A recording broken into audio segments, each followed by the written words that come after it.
Nah, ketika diri kita, jasad kita memakai pakaian orang lain, memakai kepala orang lain, kopi orang lain dan sebagainya. Nah, itu berarti apakah diri kita atau diri orang lain? Kita harus merasa malu. Izin. Pakaian orang kayaan diri orang muslim, tapi berperintah laku, berpribadi, dari mulai pakaian, tinggal segala macam, bukan orang muslim. Nah, itu harus orang muslim malu terhadap diri sendiri. Itu cocok. Nah, seperti saya, untuk ada postur tubuhnya misalkan biasaan, maka pakaian gede, apa itu cocok? Malu terhadap diri sendiri. Yang kedua, malu terhadap orang lain. Nah, boga ke era kebatur. Nah, sekarang ini bapak-bapak, ibu-ibu, kita sudah hampir rasa malu, hampir kaisinnya ke era sifat malu, sifat era hampir hilang. Hampir jadi sudah bukan ke era lagi. Memperlihatkan orang, perilaku, kelakuan segala macam. Seolah-olah sudah bukan ke era. Jauh-jauhnya misalkan, yang paling tingginya misalkan mengambil hak orang lain, justru daerah itu. Bahkan terus dipangpangkan, pengertiannya digambarkan, dipotokkan, justru bukan daerah itu. Kenapa al-hayanya rasa pengaruhnya hilang?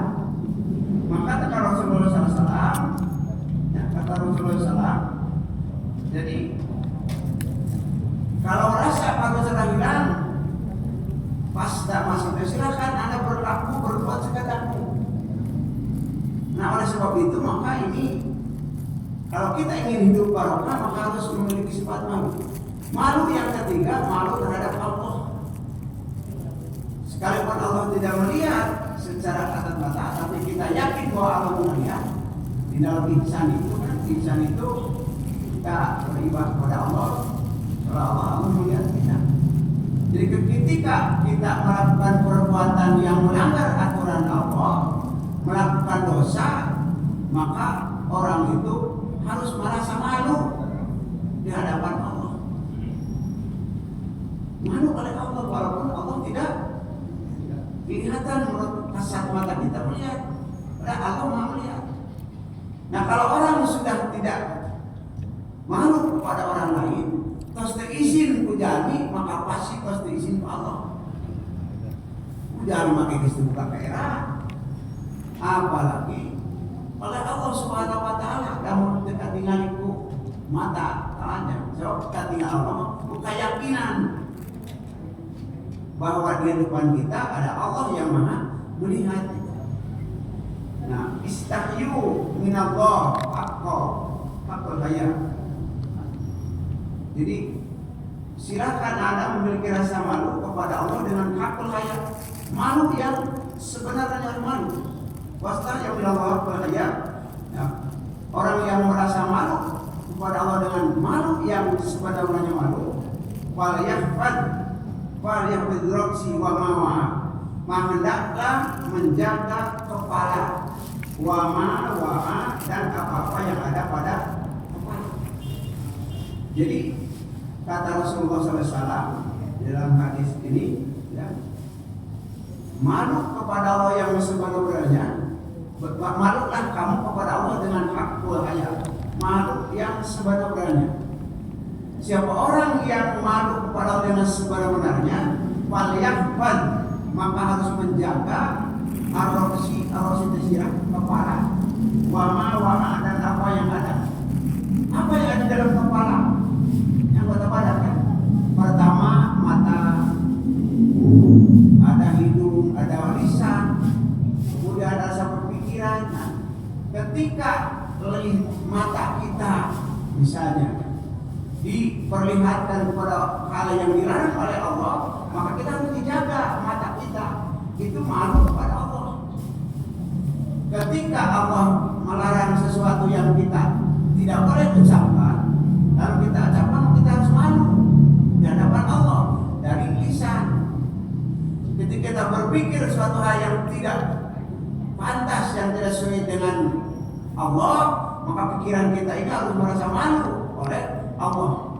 Jadi hendaklah menjaga kepala dan apa yang ada di dalam kepala. Itu makhluk Allah. Jadi mungkin ketika berucapannya harus hati-hati. Ketika mata dijaga, telinga dijaga, hidung dijaga, mulut dijaga, segala macam itu yang ada di dalam pikiran dijaga. Kenapa? Karena kita makhluk terhadap Allah Subhanahu wa Ta'ala. Nah, ketika kita sudah lupa mungkin bahwa Allah ini melihat, mendengar, ya, apa yang kita lihat, apa yang kita ucapkan, apa yang kita perbuat, maka kita mungkin rasa akan meningkatkan rasa malu kepada Allah Subhanahu wa Ta'ala. Wal batana wa ma hawa, dan hendaklah ada menjaga perut, wa ma hawa, dan apa-apa yang ada di dalam kandungan perut, termasuk ini farji, ya, farji, menjaga kemaluan, ya, menjaga hawa nafsu, syahwat. Ini juga termasuk malu terhadap Allah Subhanahu wa Ta'ala. Wa yadril maut, dan yang mengingat kematian. Jadi mengingat kematian itu merupakan malu kepada Allah Subhanahu wa Ta'ala. Mengingat-ingat kematian. Wal bala wal bila, dan buruknya jasad.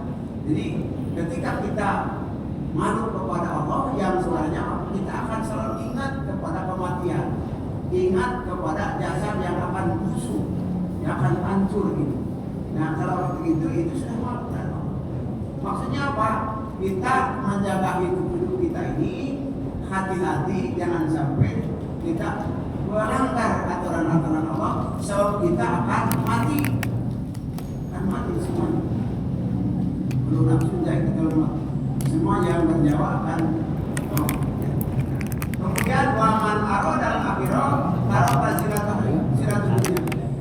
Barang siapa yang menghendaki kehidupan akhirat, taraka silatul dunia, maka hendaklah meninggalkan perhiasan dunia yang mungkin yang melampaui batas, yang berlebih-lebihan. Ya, kalau kita menginginkan menghadapi kehidupan akhirat, maka hendaklah meninggalkan perhiasan.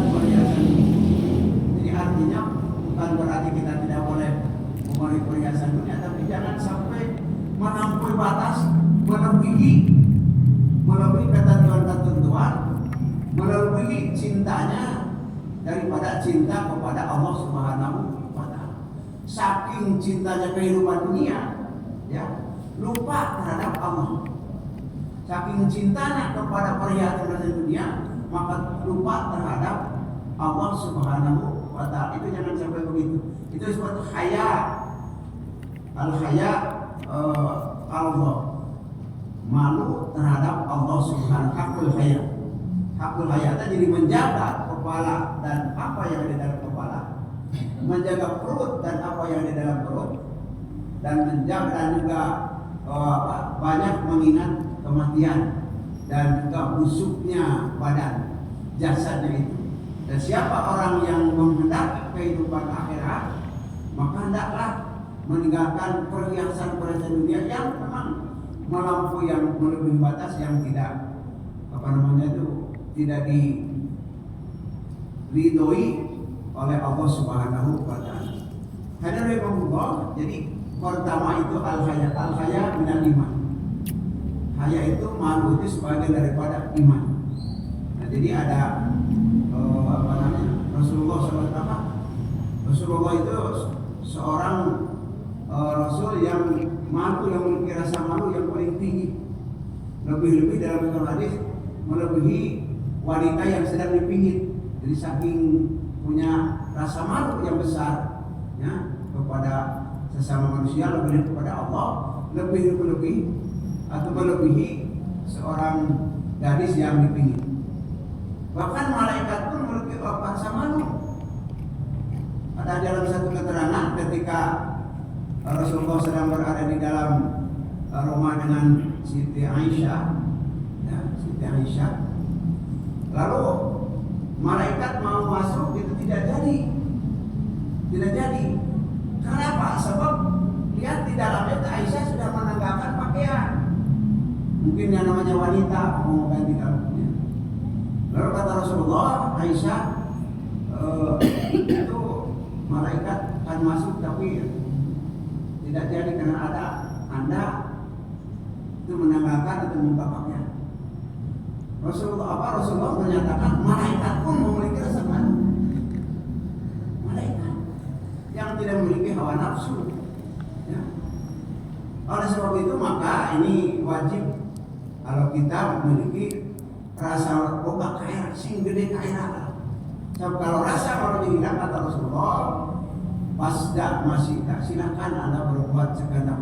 Dan istilah air baik, lakukan apa yang diinginkan. Silakan berbuat apa yang diinginkan. Itu yang pertama. Jadi ini sebagai perhiasan akhlak. Ya. Kata Rasulullah SAW, setiap agama memiliki akhlak. Dan akhlak Islam adalah al-haya, rasa malu. Jadi ternyata ini benteng diri, ya, benteng di dalam ajaran Islam, benteng diri manusia itu adalah al-haya, memiliki rasa malu. Coba perhatikan orang-orang yang melakukan perbuatan, ya, misalkan mencuri, korupsi, itu kan sudah tidak memiliki rasa malu.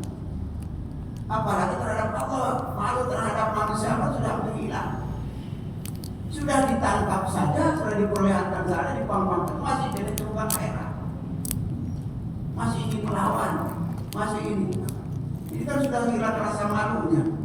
Itu yang gede-gedenya,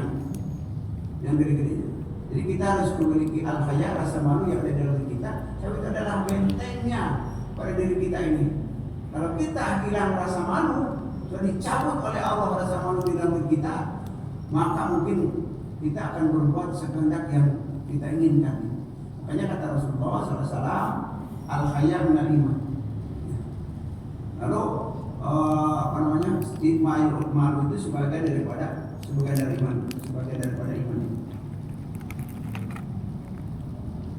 Nah, di dalam keterangan dari Rasulullah, iman itu memiliki 60 atau 70 atau 60 cabang. Nah, yang paling tinggi afdaluha qaulu la ilaha illallah, ucapan la ilaha illallah. Itu ucapan yang paling tinggi di dalam iman, cabang dari iman. Nah, wa adnaha, yang paling rendah iman kita itu adalah imatatul adza anil tariq, membuang duri dari jalan. Kira-kira di jalan ada duri lalu kita buang supaya orang lewat ini tidak terjatuh, tidak terpelesetnya, nanti serelep, maka dibuang. Nah itu iman, cabang daripada iman tapi paling rendah. Nah wal haya syu'batun minal iman, rasa malu itu cabang atau bagian daripada iman. Dikata Rasulullah, jadi iman itu memiliki 70 atau juga dalam satu hadis 60 cabang. Wa afdaluha qaulu la ilaha illallah. Yang paling tinggi, yang paling utama adalah ucapan la ilaha illallah. Wa adnaha, dan yang paling rendah adalah imatatul adza anit tariq, membuang duri dari jalan. Jadi supaya jadi tidak menjatuh orang itu bagi apa? Iman yang paling rendah. Nah, wal haya syu'batun minal iman, rasa malu bagian daripada iman. Jadi itu yang pertama, Bapak-bapak Ibu, ternyata rasa malu perlu kita miliki, perlu kita pelihara, dan ini yang positif, bukan yang negatif. Seperti itu negatif mah isinan biar ketika kita coba ini bagi ke pengajian, izin malu kata oke, tapi kan jelek negatif. Coba ini sholat berjamaah bersama-sama, nah malu. Ya, coba ngaji malu, nah itu mah juga malu nama, tapi malu yang tidak baik. Nah, malu yang tidak baik mah tadi bisa menjaga anggota badan kita dari hal yang tidak baik, sama oleh Allah dilihat, dan terutama juga yang nampak harus memiliki rasa malu oleh manusia. Si bukan kairat, si milik kairat manusia. Itu yang pertama, jadi hidup yang barokah itu memiliki al-haya. Yang kedua, saya sering sampaikan syukur, bisa memiliki rasa syukur. Terima kasih. Kalau kita diberi badan yang sehat, syukur, alhamdulillah. Nah, bagaimana caranya? Saya sering menyampaikan, yang paling utama adalah itu dengan arkan, amalul arkan, jadi amal soleh. Jadi syukur bil jinan, syukur dengan amal solehnya seperti tadi lah, langkahkan kaki kita dalam rangka ibadah Allah. Kalau kita ingin sehat, kaki sehat, badan sehat, nah kaki atau badan yang sudah sehat itu pakai ibadah ke Allah, pakai ke masjid, pakai pengajian, pakai hal yang positif lah, bukan hal yang tidak baik. Kalau Allah memberikan lisan, ya kepada kita bisa berkata, berucap, ucapan yang baik, bukan hal-hal yang tidak baik. Nah itu artinya apa? Itu supaya hidup barokah, ini barokah insya Allah. Kalau kita bersyukur kepada Allah Subhanahu Wa Taala dengan amal soleh. Yang ketiga adalah al-kalamut thayyibah, tutur kata dan apa namanya itu berkomunikasi yang baik. Tutur kata ucapan yang baik. Sebaliknya adalah tutur kata yang tidak baik. Kan ini sekarang itu kan tutur kata dengan media sosial kan sekarang banyak. Terutama di kalangan yang pengguna media sosial ya. Ini juga salah tutur kata. Banyak sekarang yang salah kan gara-gara tutur kata pada di media sosial. Jadi harus hati-hati di dalam bertutur kata, memang dalam akhlak ya, dalam ini juga. Hidup barokah itu harus kalau baik ucapan, tutur kata, komunikasi yang baik, Nah ada di dalam keterangan ini ada Imam Al-Ghazali dalam kitab Mau'izatul Mu'minin saya sampaikan, ada 7 bahaya lisan yang bisa membuat dosa. Yang pertama berkata kotor, kasar, itu dosa itu teh. Makanya dalam ajaran akhlak Islam coba harus berkata yang baik. Kaulan karimah, kaulan sadidah, kaulan ma'rufah yang baik. Apabila tidak sanggup, diam, tidak bicara gitu. Yang kedua mencemarkan orang lain, merendahkan orang lain atau mengejek. Itu di dalam ajaran Islam, di dalam surat Al-Zariyat ayat 11. La yaskhor, jangan saling merendahkan, mengolok, mengejek. Tidak boleh.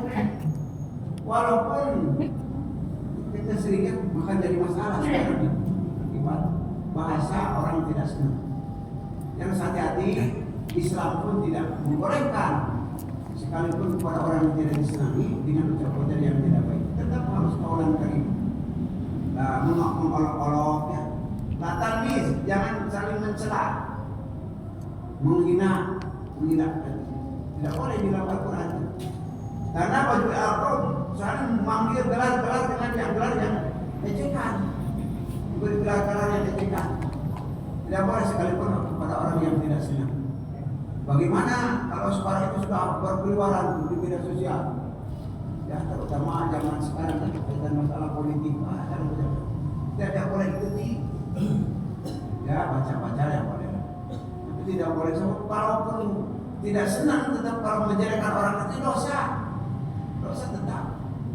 Tidak ada kecuali orang yang kita musuhi tidak ada. Tetap saja. Jadi artinya ya jangan sampai lisan kita sebab bahaya. Lisan itu bisa jadi dosa. Kebanggaan yang ketiga, kebanggaan pada diri sendiri, abul. Nah, abul itu bisa bisa bahasa lisan yang bisa membuat dosa. Abul itu berbangga kepada diri, berbangga dengan amal, berbangga dengan berbangga pada diri. Itu namanya disebut membanggakan diri lah. Bahasa Sunda ma'abul. So apa namanya itu dah? Saya alhamdulillah ini gitu. Membanggakan diri apalagi diberitakan kepada orang lain. Saya mah senang enak kalau salat tahajud itu. Kan sekarang Pak Ibu Bapak pun tadi salat tahajud saja posting Pak. Alhamdulillah nikmat sekali sholat tahajud. Apa dibalik itu?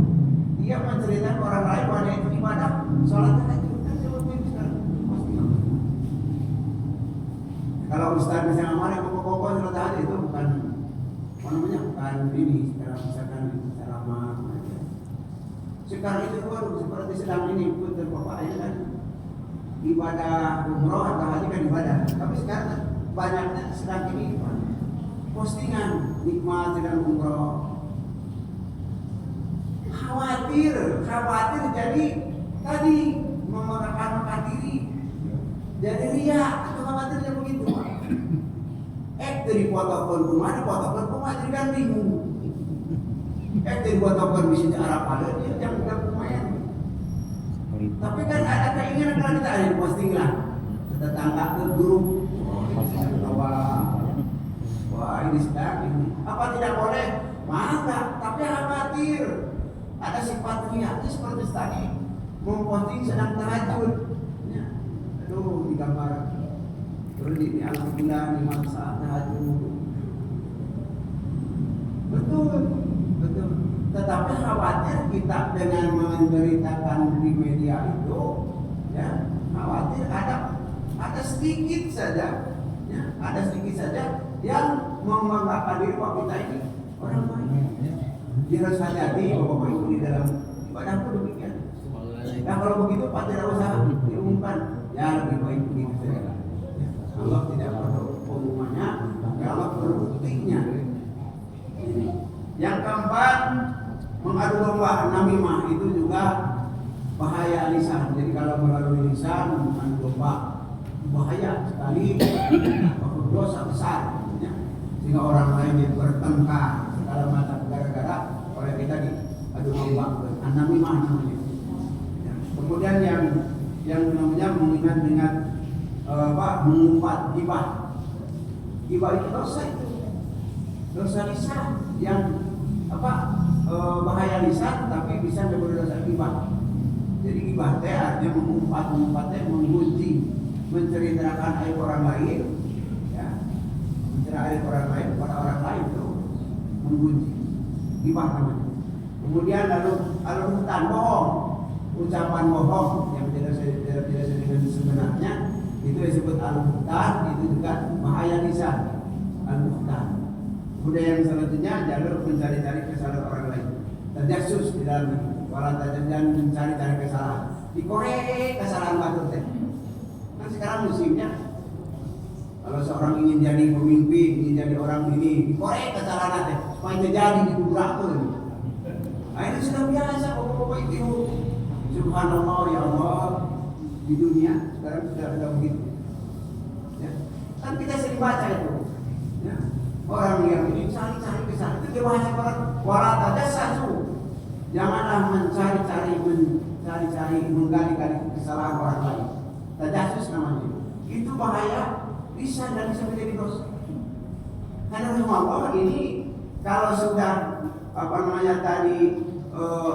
tidak bisa al-kalam thayyib, ucapan dan komunikasi yang baik, itu sudah sudah tidak ikut. Jadi barokah itu yang ketiga adalah kehidupan ucapan dan komunikasi yang baik. Kalam thayyib yang baik yang baik-baik. Insyaallah itu barokah. Yang keempat adalah bil walidaini, dia biasa ini berbakti kepada orang tuanya. Lawannya hukukul walidaini, menyakiti orang tua. Ada dua dosa kata Rasulullah yang jangan ditunggu balasannya di akhirat. Di dunia diperlihatkan oleh Allah. Satu al-baghyu, pelacur. Yang kedua hukukul walidaini, menyakiti atau bersabar dosa pada orang tua. Di dunia diperlihatkan oleh Allah.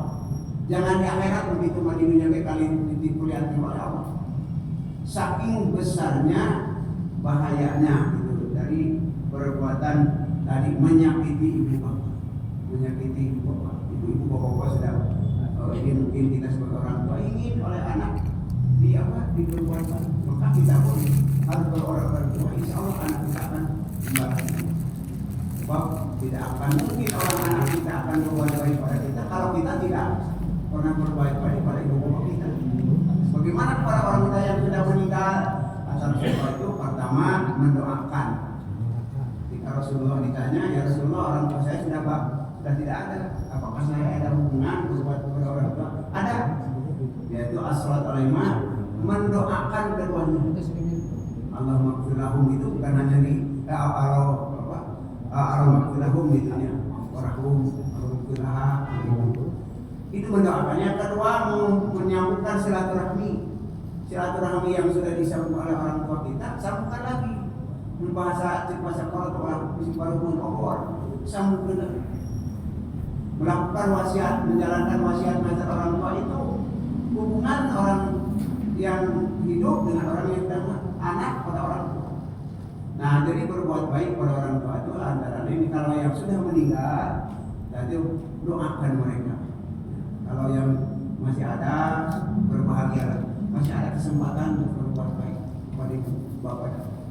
Yang kelima adalah qanaah itu menerima apa yang ada, terutama kaitan dengan kehidupan dan rezeki.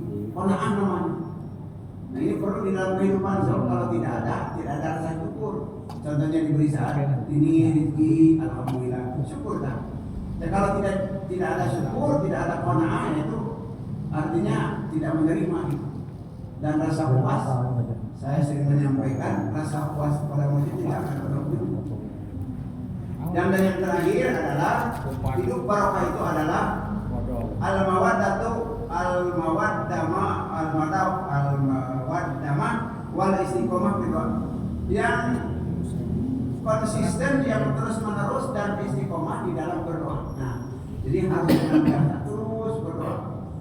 Bisa dikabulkan doa yang terbaik. Terus istiqomah, dawam, konsisten dalam berdoa itu barokah hidup barokah. Doa itu ada 3. Satu yang dikabulkan langsung oleh Allah. Syaratnya harus badan kita bersih dari mulai pikiran, pakaian, makanan segala bersih. Itu satu. Yang kedua, tidak dikabulkan oleh Allah di dunia, tapi di akhirat dikabulkan. Juga baik aja kan? Di akhirat. Yang ketiga, tidak dikabulkan, tapi menutupi, mengkiparati dosa kita. Jadi kita banyak dosa yang tidak terasa, apalagi yang terasa. Sering-sering doa mah, nah hati hapus. Itu ada jadi jangan nanti dikabulkan doa semua dengan doa. Tidak boleh. Jadi yang hidup barokah itu harus ada terus al-mudawamah, terus langgeng, terus ngadoa, istiqomah ngadoa. Ini sekurang seperti tadi. Kalau tidak dikabulkan oleh Allah, mungkin menghapus dosa dan kesalahan kita. Atau mungkin nanti dikabulkannya di akhirat ini. Jadi ibu, bapak-bapak, kita senantiasa itu kan wajib mohon ibadah. Mohon ibadah. Bapak tulangnya ibadah itu di dalam doa itu. Bapak-bapak, ibu-ibu, itulah mungkin yang saya sampaikan kehidupan yang barokah. Mudah-mudahan yang pertama ini adalah memiliki rasa malu, yang kedua bersyukur, yang ketiga ucapan yang baik, keempat berbakti kepada orang tua, yang kelima memiliki sifat qanaah, dan yang keenam terus menerus di dalam berdoa dan apa secara istiqomah. Mudah-mudahan ada manfaatnya sebagai saya dan bapak-bapak dan ibu-ibu dalam meningkatkan ibadah kita, ketakwaan kepada Allah Subhanahu wa taala. Sehingga tadi seandainya iman dan takwa, maka akan